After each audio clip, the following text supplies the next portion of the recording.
the Jet Setting Wealth Advisory Podcast, where your financial journey takes flight with David T.U. As an airline pilot and financial expert, David merges the aviation industry and wealth management to help you navigate today's complex financial skies.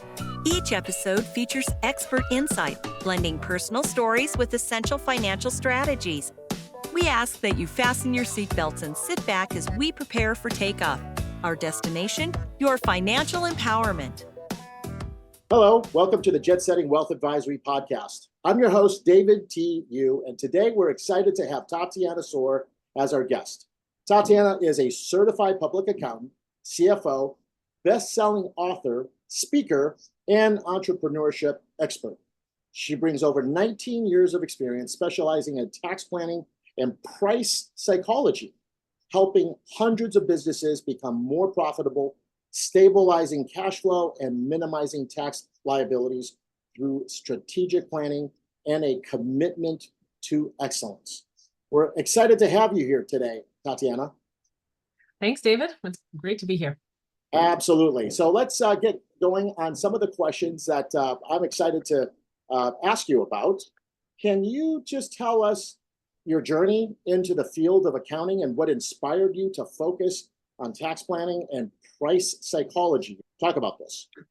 Yeah, absolutely. Price psychology is actually a very fun subject. I do a lot of presentations and different kind of trainings on it because price psychology is the psychology of how people make buying decisions based solely on price. Aha. And so, yeah. So that's kind of the idea behind that. I mean, of course, when people make buying decisions, there are other things at play, but at least when it comes to price, it gives you an idea of how do you present your price in a way that does not create a different price in their minds, if that makes sense.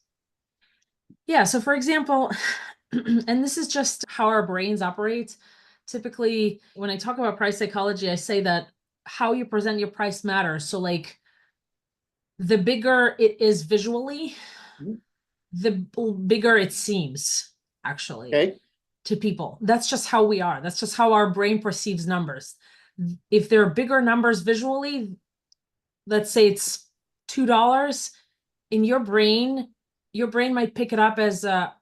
I mean, I'm making stuff up, but basically the idea is that if it's a big number, and it's, let's say, right next to something that's presented in a small number, but it's a higher price, then your brain would actually think that that other price that's a higher price actually is lower. So that's just kind of the tricks that our mind plays with us. And just recently we went to a restaurant and we had some people with us and our family. And my husband was like, wow, their prices are really tiny. And I was like, well, you know what? I would actually make them even tinier because right now they're in line with the text. They're about the same size. I would make them smaller because... So you're talking about the font size, not necessarily the price, the cost of it on the menu.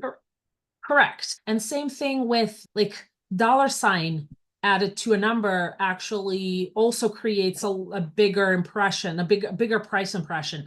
Cents at the end of the price also add a bigger price impression. So the longer it is visually, the longer it sounds. For example, 5,000 versus 5K. Our brain perceives it as a higher number. So that's kind of the trick that if you've ever noticed at fine dining places, the prices never have cents next to them. They never say 0.99 or 0.00, never ever. I see.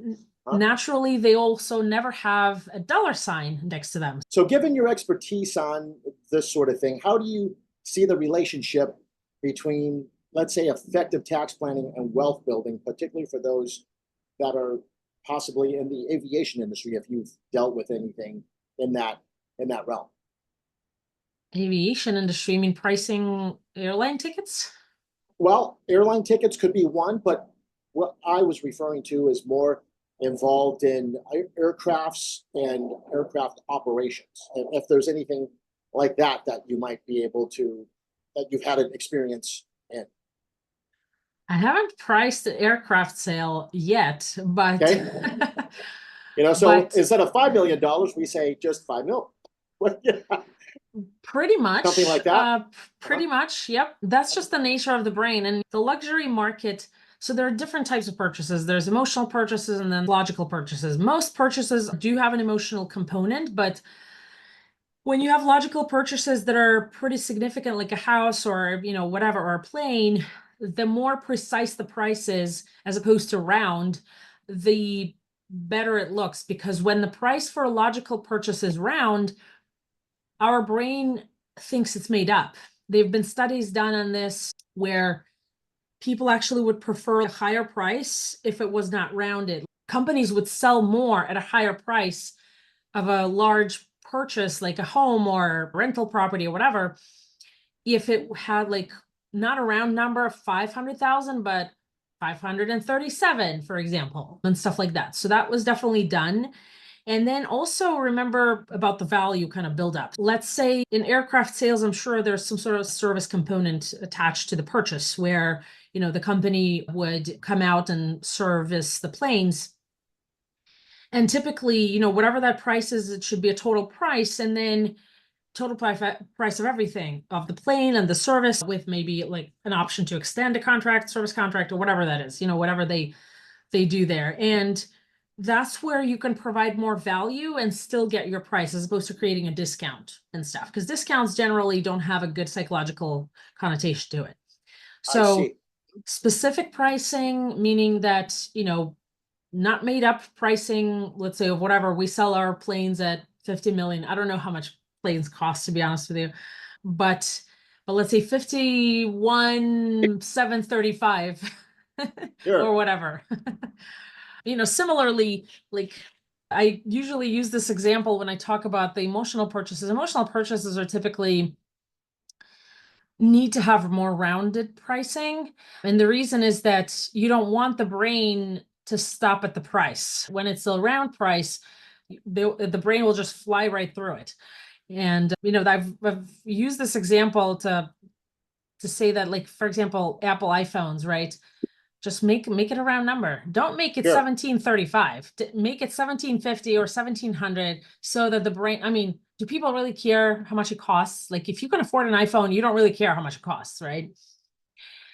Stuff like that. So there's a ton of examples on price psychology on how to price all these different things, and I really enjoy that a lot. Awesome. Thanks for sharing that. Being that you are a CPA with a lot of entrepreneurial spirits and experience, can you just share with us and share with me, this is before our beginning of our podcast, that you have a very different type of practice? Perhaps just give us a general background of your practice so we can all understand more about what you do and what your value add is. So my practice is very different because, unlike most accountants, we don't focus on the volume of service, meaning of clients. It's more of a quality versus quantity. So we go deep with clients as opposed to having many more clients. So an average in the country, I would say, is around 900 clients per firm, including one-person firms, which is a lot. If you do, a typical staff person can do 160, 170 tax returns on their own if that's all they do. And so typically, if you have someone who handles 300-400 tax returns, not only will there be mistakes, there will also be no time for them to think about how to save you money on tax. There's just not enough time in a week or in the year to actually think about it. I absolutely agree with you. I've worked with many CPAs, and it's exactly right. So that's kind of the idea. And because of that, I really, because I love what I do, and I've, you asked me about this, but actually we kind of went into the price psychology, but I initially wanted to be an attorney back in the day, but when I came to the US, I've already done some law school outside of the US, and then I came to the US, and this was like a graduate program here. So I was like, okay, I need to go and finish the undergraduate first. And so when I went, I was selecting a major a couple of years down the road. At the same time, I was working as an accountant, as a bookkeeper for a couple of businesses. And I was like, you know what? I will take accounting as major, even though technically law schools don't like accounting as a major, but I will take accounting because it's a skill. right? Just like engineering is a skill, just like medical is a skill. It's something that you can always make money with. And so because it's a skill, I picked that to give me an option to support myself through college, doing accounting, and through law school at the time. That was the thought process. And then when I was studying accounting, I got really good at it. And I was also kind of applying what I've learned at night, because I was taking night classes usually, applied it next day at work. And to me, it was an instant connection of theory and practice. And so numbers in a business came alive for me almost immediately, which was, amazing experience. Okay. And So before you continue on, our listeners and our viewers are going to ask, well, when you came to the US, they're going to want to know, where did you come from? I came from Belarus. Oh, Belarus. Okay. Very good. Well, you Yep. certainly don't have a Eastern Europe accent. So you've been here for a long time. Or you're just very good at languages. Well, the goodness of languages is also limited by age. So if you start speaking a language before the age of 11, then you have a chance to not have an accent. If you start speaking it after age of 11, you are bound to have an accent no matter what. And so Sure. I was about 19, but I had English before that. So that's, and I've lived in New York for way too long. And people usually say I have a more New York accent, but that's the idea. So, I came to the US at 19 and I've gotten into accounting, and I got really lucky because really professors would say, if you're majoring in accounting, you might as well sit for the CPA exam. And I thought, might as well. Might as well. Why not? Somewhere kind of through all of this, I've thought, you know what? I actually like numbers. I like accounting. I was always good at math. Not that you have to know good math for accounting, honestly. That's a common misconception. But to me, numbers come alive. And so because of that, I've had a very non-traditional path to my own firm. I've worked as an accountant for about 7 years while I was in college, in college, before college and stuff, and as I graduated. And then when I graduated, I actually, it was late 2008, early 2009. So a lot of accounting firms were in a hiring freeze. So I took a year, I was running my own business. I passed the CPA exams. And then by the end of that year, I found a full-time job so that I can get my CPA license. And I've worked for them for about 2.5 years, hands-on, small firm, very cool experience. And then as soon as I got pregnant, I figured that I don't want to put the baby inside of me through the stress of tax season. So I left. And I freelanced for them for a little bit. You didn't want your baby to have an understanding of taxes and the complexities of accounting through osmosis. That's right. So be a really smart kid. Be able to do she's very math. smart without it. Yeah. Okay. So tell me more about your practice. It's quality versus quantity. And through this, you built your own practice. Tell us about your practice. Yep. So we focus on supporting a lot fewer clients. So like I said before, about 900 clients per firm, including one-person firms in the US. We work with about 50 families. Oh, so okay. A lot less. And Yes. because it's impossible to really do a great job and really support business is personal. So that's why I say families, because it all comes back down to your personal life, no matter what you do in business. And so we support about 50 families, and we support them on a different level. Our lead is tax planning always, because first tax, then math, first tax, then everything else. And so even if we do management advisory, even if we do process setup for them, meaning like accounting process, setting up accounting process for a growing firm. Let's say I've had a client who went from 3 million to 30 in 3 years. So for them, an accounting process was important. Who does what? What's the flow and things like that. The workflow, super important. Internal controls and all of those things. I always bring that tax expertise also. So, okay, we are now looking at this process, how it's going to work. How is it going to affect tax? And so clients love that, because very few people in the country actually, I don't personally know anyone who does what we do. It's proactive tax reduction. I believe that tax is not a once a year thing. We work continuous thing. Absolutely. Tax savings need to happen every month, because What you don't want is the IRS coming and saying, oh, this is a sham transaction. There's no paper trail. There's no money trail. You don't want that. So that's why it's a continuous thing. What do we do as things change? How do we, what else do we need to incorporate in your business so that we can save you money on tax? And then, fractional controller, fractional CFO when the client needs it. Interim, sometimes I had a client whose controller quit, and so they asked me to jump in and handle some of their control and set up their process and stuff like that. So we are a small team, but we're a power team, really. We'll lead with tax savings, and to work with us, you don't have to leave your current accountant, because for us to implement your tax planning strategies, you don't have to leave your current accountant if you don't want to. We don't take on once a year clients. So if you just need to get your taxes done, we're not the firm for you, because it's all crammed into this one short timeline of a tax season where all that's done is reporting what happened already. Whereas we work on how to influence what happens before the year is over, because once the year is over, there's not much we can do for you. Absolutely.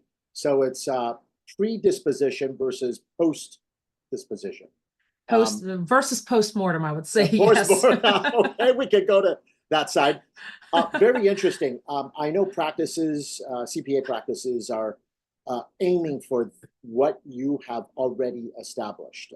For those CPAs that are involved in this, quantity versus quality, trying to basically do the mass transactions, those are being phased out. AICPA down here in Florida, where I'm at, the Florida Institute of Certified Public Accountants is also promoting this whole entire new philosophy, which is really not that new anymore, but the whole philosophy of tax planning, putting yourself in a pre-transaction versus a post-transaction event where you could hardly do anything. There's very limited to what you can do.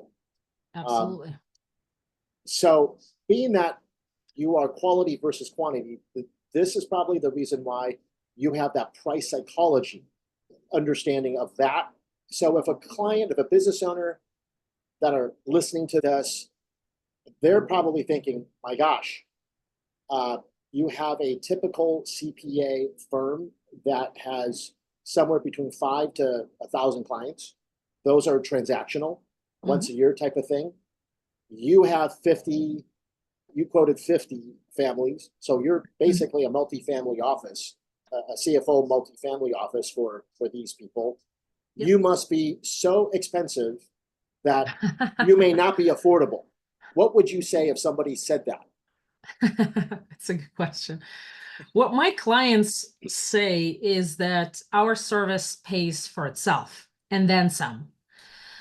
So there are different kinds of mindsets that people hold that I found to be sometimes a hurdle for them. And I'll explain what I mean by that. Please do. Our tax planning, there's always a return on investment, always. So if we can save you, let's say an average savings is $30,000 of federal tax a year. Okay. If we can save you that, we'll take $15,000 for year one, and then you keep your savings for the rest of the years. I see. So it's an immediate return on investment and then some. I see. In terms of the day-to-day, it's a built-in value add that you provide, and you're going to take a piece of the value that you have provided. And I think that's a fantastic business model. Tell us more. So typically, when you do tax planning, that's the scenario, right? And tax planning, like I said, is a standalone service.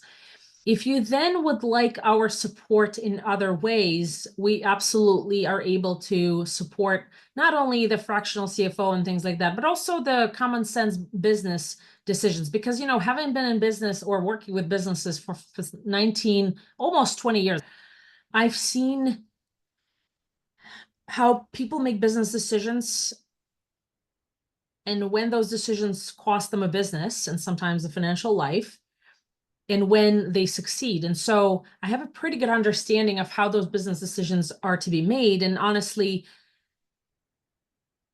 I believe that it's never a business decision is is of a huge importance, but it's never should be a one person decision, because as one person, you will never have enough perspective to make the right decision. That's where the power of a group could be me and the client, me, client, their spouse, and maybe their key employee or whatever. And that's where all of the Sure. different backgrounds and stories come in, right? The little So village, the team concept, consensus. pretty much. Oh, actually, lack of consensus is a better indicator for me. I've been just reading this book so I can put a notion on it, something that I've been studying and learning. I've gotten a degree in psychology just recently, and Oh, been fun. applying because business is personal. We work with people, It not is. robots. Absolutely. Not yet. Until we start That's right. having to deal with AI. So people make decisions, and there's this book. I haven't finished it yet, but I like the concept, just the name of the concept, which I've been thinking about, and that's where the power of groups comes in, group decisions and group team decisions, essentially. The book is called Rebel Ideas. Matthew Said. He talks about pursuing diversity, but cognitive diversity as opposed to any other kind. Looking for people who think differently, looking for people I see. who have different stories, because my experience, my story, my background, because I'm a first generation immigrant, I'm an abuse survivor, I'm a mom, all of these things add up to a certain experience that are very different from the experience and perspective of somebody else who's been through something else. I see. And he talks about this, but this is something that I've been studying in psychology. So my specialty is actually group and teamwork, using psychological elements to it. So I'm not going to make people jump and pretend that they're bunnies or anything like that, but more, how do we harness the power of each person's perspective to make decisions? And he talks about two kind of, not leadership models, because I really hate the word leadership because it's such a cliche at this point. He talks about how, like, there is dominant, and he calls it, one second, prestige leaders, right? And so what the studies that have been done, and some of them are not studies, some of them are just analysis of past experiences, show that when it's more of a dominant decision making, and we're talking about strategic decisions for business or life, or both, versus simple repeatable things like manufacturing production line. Okay. That's where you don't need diversity, and you need a dominant type leadership, because stuff needs to get done in a certain way. Yep. Consistent, step by step. Yeah, but when you're making strategic decisions for the business or whatever, that's where there should be cognitive diversity. That's where there shouldn't be. There was he uses an example of an airline, actually, you'll probably appreciate this, where there was a plane in 1970s or 80s, I can't remember, passenger plane, where the pilot was so fixated on the light for the chassis not going up, and he was checking all the other things, and couldn't understand why the light doesn't come up, that he didn't pay attention that they ran out of fuel. And the flight engineer was afraid to speak up because it was a primarily dominant context. And so literally, he says, flight engineer would rather die than speak up against the pilot. And so that's kind of where consensus is actually not a good thing, especially not when you're just starting to think about the decision. That's where everybody needs to share their own ideas, their rebel ideas, kind of, and stuff like that. And I believe in that a lot. I love that example. You're talking about fixation. That was a Delta flight back in the early 80s that had a problem with the light for the landing gear. One of them was not lit, and it was just a light bulb issue, but they were so fixated on that they really tuned everything else out. And as a result, it was an unfortunate accident that took place. So I get that. Let's talk a little bit about your book right there in the background behind you there. Dream Bold, Start Smart. You discuss in that book strategies for entrepreneurial success. Could you elaborate more on how these strategies align with financial planning and wealth management, and of course, tax mitigation strategies? So this book I wrote because as a firm, we made a decision to not work with startups, with those who are just starting their businesses, early entrepreneurs. I call them almostpreneurs. So dreamers who want to start a business. The statistic is, as you know, is 50% of businesses fail within 5 years. Sure. And somebody says 90% of businesses fail within 10 years. I actually haven't been able to find support for that. But the reason we stopped working with them is because they simply don't have enough budget for someone like us. But they still need the expertise. And I still wanted to support them and help them start better, because what I found is that people would come to me after they've been through the business for a little bit, and I would find myself thinking, like, if only they did this, if only they started better. So that's kind of how that book was born. It's 15 years of my experience working with small businesses in plain English, all things money, numbers, and taxes when you're starting a business or early into your business. So kind of what to think about, what to consider. I talk about partnerships, I talk about entities and what entities better to start and all of those things. And that's kind of a roadmap on starting a business, if you will. Cool. Very good. I think anybody who is interested in what we just talked about should really go and pick up that book and crack it open and take a look at it. So, we're in a global environment now. Everything is constantly changing. How is the global scenario and the business scenario and financial system changing the landscape for tax planning and wealth management? And any thoughts are about any new pitfalls or opportunities that's abound as a result of this? I think it's a huge opportunity. A changing landscape is always, making my job more complicated, but also very needed. Sure, absolutely. So I think the more complex things get, the more important that compliance piece of it becomes. And compliance, some people think that it would be taken over by AI. I actually believe that we're at least 2-3 decades away from that, Okay. simply because of the nature of the industry currently. But compliance and planning, you want to do, I usually say what we do is we help people pay less tax legally. You need to have a business for that. You need to have either a business or real estate portfolio, because that's how you save money, because US tax code is geared towards small business. Absolutely. If you just work for someone. Yes, you're absolutely right. W-2 income is very difficult to find ways to suppress in terms of tax deductions. There's a couple of things, but W-2s are difficult. There's an article on Political, and for those viewers, if you want to Google the article, it's called "If You're a W-2 Earner, You're a Sucker." And it was actually written by a revenue agent from the IRS. Absolutely. I believe in that. I say that all the time. We don't actually take on people who just have a W-2. I'm sorry, there's nothing we can do for you. Very, very limited, extremely limited. So yeah. Go ahead. I'm sorry, go ahead. There is 1 or 2 things, but honestly, I don't even do them anymore because they're not as advantageous anymore. We used to do, even though I actually don't do them because I think they've been on the IRS list of transactions. So I don't actually advise them, but that's why we don't actually even offer anything like that. Okay. All right. Are you talking about something in the realm of, let's say, conservation easement stuff? Is that what you're talking about? Okay. Yeah, because after the tax law change, they've become not as advantageous anymore. Sure. So share with us and discuss a particular success story where your advice had helped your client or clients significantly improve their financial situation, where my guess is not only for just cash flow or revenue increase, but ultimately it's not what you make, it's what you get to keep. So the tax mitigation strategy side of things. I think it's both. We help them make more using less resources and also keep more. Every client has a success story. Every client, think about it this way.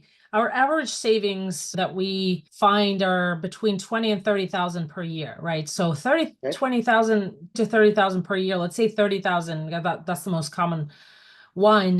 Let's say 30 grand a year. If you just invest that every year for 10 years, that grows exponentially. And double so easily. Yep. Right. It doubles, but if you do it every year, it will double every 9 years or whatever. Sure. Yeah. that's pretty much every client success story. We do a lot of concierge work where we do handle everything, bill payment and all of these things for property, not management, but property accounting and things like that, where the value is to give them back the time, right? And everything is done correctly with tax savings in mind and stuff like that. So, but I think the one that really stands out is a story that highlights the importance of properly done accounting. And this was my first client in tax planning 6 years ago or so. Okay. This was 20, I believe. Actually, I can't remember. We were talking in December. He actually has been a client for some of the more complicated stuff, not tax stuff before. And I was always telling him, like, you should give me your tax business. And he was like, well, I get a really good deal and blah, blah, blah. And that's the typical, trust relationship with an accountant where you trust them, but you actually don't pay for the tax planning advice, nor do you get it. And so I was looking at his prior year returns, current year books, and I found that last year, the year before, he had about a $600,000 profit. And I always look through the accounting. And he had a bookkeeper who would do the day-to-day, the bill payment and all of those things. She has a finance degree, which is not accounting. Okay. She didn't know any better because she's not an accountant. And the client CPA never looked or never checked because they are a typical volume-based firm where through tax season, just have to get through it. Transactional. Yep. I started looking, I poked around some accounts on the P&L, clicked on the income, and I see, $600,000 worth of income, and I see a big chunk of 320 something thousand. And I asked the client, what was that big chunk? And he says, oh, this was a distribution and the profit share and blah, blah, blah. Long story short, it actually was something called a carried interest, which is taxed at a preferential rate. Absolutely. So cost the client about $51,000 in federal tax alone. Okay. Because nobody checked, the bookkeeper didn't know or didn't care, and the accountants never cared to check. So we amended the return, got the client his money plus some state tax on top of that, and that's it. That's the success story. That's fantastic. So you were able to save him. Are you able to quantify it in this particular example? We got back to 51,000. You got back the entire 51,000. Oh, yeah. And you took a sliver of that or a piece of that. Absolutely. 25 to 50%. But even at that, it is still a win-win. Absolutely. The only people that I would say that had lost in this context would be the taxpayers or the IRS or the government that, but doing it legally and legitimately, it's absolutely fantastic that you're able to provide that type of value. So subsequent to that, did he terminate his relationship with his then current existing CPA and Absolutely. brought it all over to you? Okay. Yes. Yeah. It wasn't a question at that point. Yep. So what are your thoughts on retirement preparation for business owners and professionals who have fluctuating income levels? I mean, retirement is a good tool. Our rule of thumb is that when you're in your highest tax bracket, so 35, 37, you should defer as much as you can. And there are ways to do that much more than the allowed limit with a defined benefit plan. So we do those sometimes if it's for high earners. One of my specialties is actually structuring entities to squeeze the most amount of tax. You ask a typical accountant, what should you be? And I'm appalled at how many accountants tell people, oh, just make it simple for yourself. Just have your business on a Schedule C. Why do you have to file another return? Whereas the audit rate for Schedule C's is about 10 times higher than an entity return. And, you will overpay tax for sure. Like there's no question about it. So typically when I look at it, I first look at the corporate business structure, depending on the personal circumstances. So somebody can have kids, have a parent that they support or whatever. And so we typically structure 2, 3, 4 entities in the mix. I'm actually going to be talking to a client tomorrow who has one entity right now on Schedule C with a high income.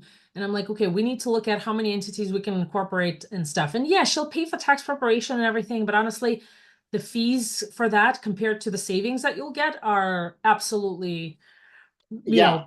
I completely. So you, in just this part that you just described, you actually are well outside the box and deal in custom, complex, potentially very complex scenarios where you're giving advice that typically is not given by the typical ordinary CPA, who are just transactional.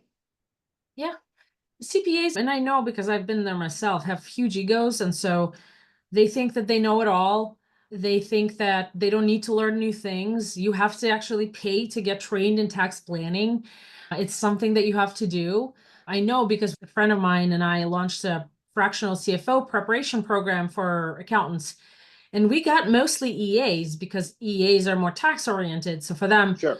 it was an interesting, add-on. But CPAs were like, oh, no, I already do that. And I'm like, okay. And then my Yes. friend, who's also an investor, he like businesses in trouble come to him for money, for loans, and he provides loans. He underwrites the loans himself. He's very well educated and has a lot of experience doing that. He said that 50% of people who come to him who are in trouble already have a fractional CFO on staff. So that tells you Wow. everything. Wow. Wow. I work with CPAs, so I don't want to say badmouth the reputation of CPAs, but in general. But yes, there are CPAs that are just functioning egotistical and egomaniacs. It's unbelievable where everything is constantly evolving. The constant in our society and in our environment is change. So the adaptation is to those changes. And if you don't think you need to learn and continuing to bring yourself to and evolve in this environment, I don't know how people can provide these type of value add services like a CPA or an attorney or financial advisor. Anyhow, I lose myself on these conversations. On your podcast, when you did have it, talk to Tatiana, you've interviewed various experts. What are some of the key financial insights you've gained from these conversations that could benefit our current listeners today? I think probably the most important one is how personal business really is. I mean, I believed it and I've been saying it for years, but every single conversation was around how our background, our story, our trauma, our you name it, influences how we make decisions every day in business. Sure. And makes a difference between a business shutting down and a business taking off.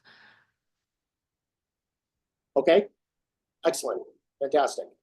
And so finally, we're coming up on top of the hour here. What are the advice that you would give to someone in the aviation sector or other professional industries that are looking to diversify their investment portfolio to secure the financial future? I think the advice I would give is this. Take responsibility for your financial present and future.